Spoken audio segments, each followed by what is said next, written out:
Welcome back. My name is Denise and I run the Poshmark Closet Eat, Play, Love.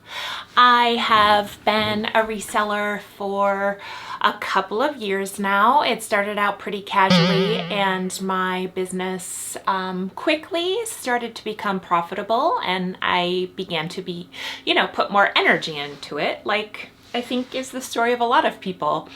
If you are new here, welcome. This is part 2 of my series that I'm calling Closet to Cash, which is how I just go through the details and the steps that I personally use to source items from my own home. Now, the benefit of sourcing from your own home is A, you get to lessen the load and the burden of the items you may have that is taxing out your current storage system. B, you can make a little money back on items that you have already invested in and maybe gotten a lot of use out of, or maybe didn't actually get any use out of. You're able to get some money back on that investment you initially made, even if it was a secondhand purchase. It's great to turn that back over. And third, you'll get some breathing room. It's just the feeling of having clothes put away and having things organized. It's really an amazing feeling. Let's talk process for a moment. So the first thing that I recommend doing, and I think is just a very good practice, is to actually do all of your laundry and have your clothes all put away. Now for me, that is a huge obstacle just in my flow. I feel like I deal with clothes all the time for Poshmark, washing them, steaming them, putting them into my inventory system, and my energy when it comes to my own laundry and getting it put away, I feel like there are too many obstacles. And my first obstacle in my own personal closet that I'm just willing to admit is that I have too many clothes. I need to pare down the clothes that I have so they fit into the organization systems that I have available to me, and I have the least amount of obstacles to successfully launder clothes and get them put away. That's really the bottom line. So I have already taken video of my process of when I had, and I'm gonna share it here, and I'm not proud, but I had a ginormous stack of clothes that were clean right here. I'm the person that will go through the clothes in the laundry basket that are clean and not folded and not put away to look for my yoga clothes, to look for the bathing suit. The other day, I thought my bathing suit was in this pile of stuff and I spent all this time, and then I couldn't find what I was looking for, my new Andy swimsuit, and I wound up putting on a bikini and going to the pool. Well, it turns out that that swimsuit was actually on the drying rack. So no matter how much energy I expended and how many times I dug through that pile, I was never gonna find it. So just the lack of burden. I feel like not being organized is a burden. And I wanna say this should carry over to your Poshmark experience. If you photograph 30 items and get them posted, make a deadline with yourself. Get those immediately put into your inventory system so you're not confused and can't find items if someone happens to buy that item right away. So I have a closet that has hanging items, and then I have shelves that are chock full of sweatshirts and overflow pants and bulky items. So bulky items are my nemesis for this closet because I don't know how to store bulky items. And then I have 2, 4, 6, 8, 10. Then I have 10 wire drawers that I use to store smaller items like one would in a dresser. I just don't currently use a dresser. I only store my clothing in this closet, and I just don't have a lot of space in this room to have a dresser. So in my dresser, I have bras, underwear, tank tops, t-shirts, long sleeve shirts, pants, jeans, a little yoga clothes bin, kind of athleisure, and I have sock bin. And that's it. That's my storage. And sometimes if items won't fit in those bins, I have to have a little bit of an overflow. Now, I don't want an overflow. I want one t-shirt drawer. I want it to just be one drawer of jeans. And that's my option. I can fit 8 pairs of jeans in there. That's all I need. That's what I'm committing to in this moment. And I am the person who may actually need to try on clothes because that's who I am. Now, getting back to the laundry part. When I fold my laundry, and granted it may be 2 or 3 loads that I am processing all at once, I put like categories. Like in my mind, I know I have a tank top bin and I know I have a short sleeve bin. So I will stack and fold all of my tank tops and short sleeve items together, and then I take all of those items and I put them away in their drawer. So that's what you'll see me doing. I'm pulling out the drawer and I'm getting those put away.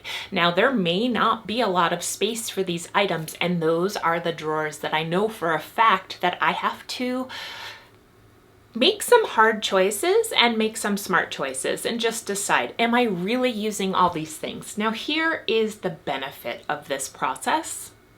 We don't have to feel like we're letting go of something that we spent a lot of money on, because we can resell it in our Poshmark closet on whatever platform you use. Okay, so here it is. Here are my jeans. I have them in an overflow, kind of skinny IKEA shelf, and also my wire bin. This is what the bin looks like when I just have my jeans in it that I can fit in there. So I do that style of folding. So now, admittedly, I have a really hard time breaking through a scarcity mentality that I grew up with, and I see it. I recognize it. Like, I realize that it is part of my story, and scarcity is real if you experience that as a child, and it plays out in different ways as an adult, and especially with my relationship with food. So just kind of putting it out there for what it is. First up, oh gosh, I have a pair of Madewell jeans. These are a really cute fit. They're kind of old. I don't even think it's gonna say on the tag, like it's this Madewell. I bought these. These are like a fun summer jean. They're wide leg, and even though they're talls, they're cropped. So this is what I have first. I'm just kind of gonna lay out what I have on deck. Okay, I have these ammo jeans that I recently got, and they're a little bit tight on me, but they're really like super cute. They're such a great fit. They have that flat front as well, and so I'm just gonna not make any judgments at the moment. I'm just gonna take in what I have, because I may have forgotten some things I may have had rolled in my overflow. These are a pair of Madewell jeans that are pretty cool. They're like elastic waist, and they're just kind of like slip-on. They're not tapered at the bottom, or they're not like gathered at the bottom, but they kind of feel like a denim jogger, and sometimes they just hit the spot when you don't really want to wear sweatpants, but you want to look like you're wearing jeans and put together. These are like perfect for that. What are these? These are another pair of Madewell jeans. These are perfect vintage straight jeans, 29 talls. So those are their kind of Levi dupes. These don't have any distressing to them, which is a bonus to me. I love the wash of these. I love that they don't have any distressing. These are a pair of Gap Sky High straights. They're also their Levi dupes. Now I tend to, oh, these do have distressing to them, but these are, I think, 100% cotton and are for sure, don't have a lot of give to them. These are a pair of blank New York City overalls, and Sarah Jessica Parker has a pair of these. You know, But she really does look super cute in them. They're just a really flattering fit overall. They're not a bulky overall. They're a super stretchy. So those I know I'm definitely keeping. And these I know I'm definitely keeping. Sorry, Rag and Bone. And I wanted a pair of natural color jeans. So these aren't white. They may appear white, but they're actually not. They're a cream color denim. They're a high rise. Let me see. These are called the Nina High Rise Ankle Flare. So I kind of hopped on the ankle flare trend. So I like a straight leg jean. And even though they're cropped for this type of jean that I want to wear in the spring and summer, and I'll typically wear sandals with, I don't mind the length of them being shorter. And I bought those new with tags on Poshmark, so I know for a fact I'm keeping those. I do like having a pair of black jeans, and funny enough, I have a pair of black skinny jeans. They're just high-rise skinnies. They're made well. They're a tall. So these I'm also keeping. Let's see what else I have. Okay, here's another pair. Ammo. These I love. These are called the Emmas. I don't even have to look. And they are short on me, but they're also like a Levi's dupe. I guess I'm big on Levi's dupes, button fly, cotton jeans. These are Madewell, the perfect vintage jean.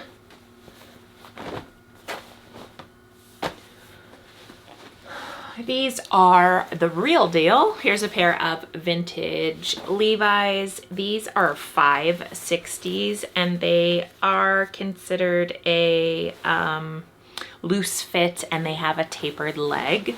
So these are 90s classic Levi jeans. Of course I sourced these and these are going straight to the, you don't have to try those on because you know you're keeping those pile.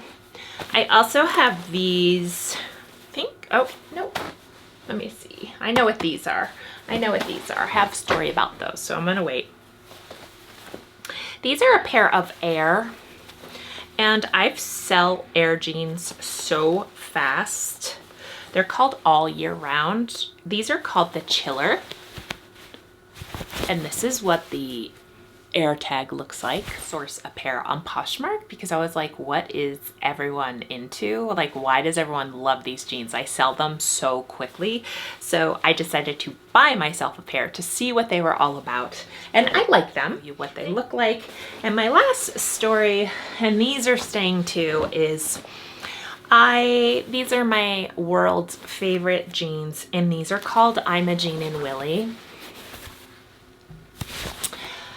This cut is called the Elizabeth, and this is one of the original lines that I'm a Jean and Willie produced. It's a company out of Nashville, Tennessee, and I purchased these in California, oh my goodness, 10 years ago, I think. I tried to replace them because I've actually just worn them so much that I wore through them. I had them repaired by a denim repair shop in Los Angeles where they attach material and they repair the jeans. One of the first purchases I made when I started reselling on the platform was a pair of original Elizabeths. This is how the jeans looked when I bought them, and this is the wash over the years and how much I wore these jeans. So there's the comparison side by side. I'm currently not huge on the style. Like, I love them, but I'm just not feeling the style at the moment, but I'm not gonna get rid of them, which means I really need to now focus on the 1, 2, 3, 4, 5, 6, 7, 8 pairs of jeans that I have in front of me. Let's do a little try on and see what we think. Just for simple comparison's sake, I'm trying on 2 pair of Madewell jeans. One's called the Perfect Vintage Jean. They're both a 29 tall, and one is called the Perfect Vintage Straight Jean.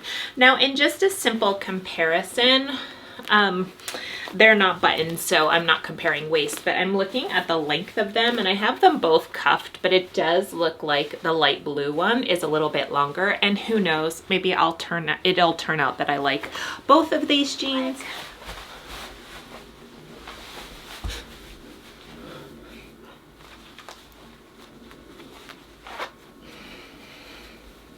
I do have them cuffed.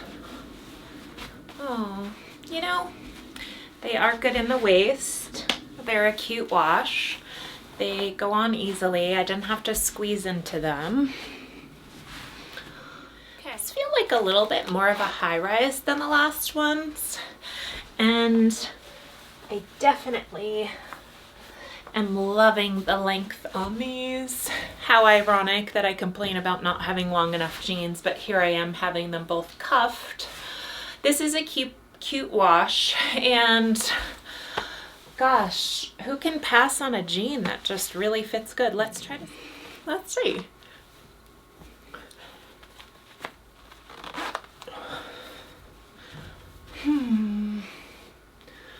Okay, so the first disclaimer, my Skims have rolled up, so they're showing that line right there, so that is like just my undergarment creating that.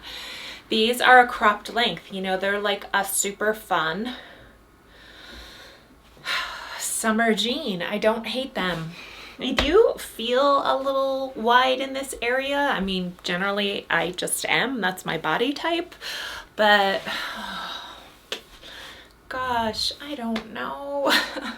I thought this was gonna be easy. Like I would pull them up and I'd be like, oh, I can't get these on. But like I'm not experiencing that. Like I can get them on and they're cute and they're a wide leg vibe, and I don't know. This is not looking good. The Gap, I call them the 501 dupes. They're called the Sky High Straights. Now, I haven't worn these in a while, and they're 100% cotton, so they're either gonna fit or they're not. Being taller, like it's just sometimes awkward. Ooh, I may have found my first pair of jeans, woo, to sort out. Yeah, not really this size anymore, it appears. I'll get into them.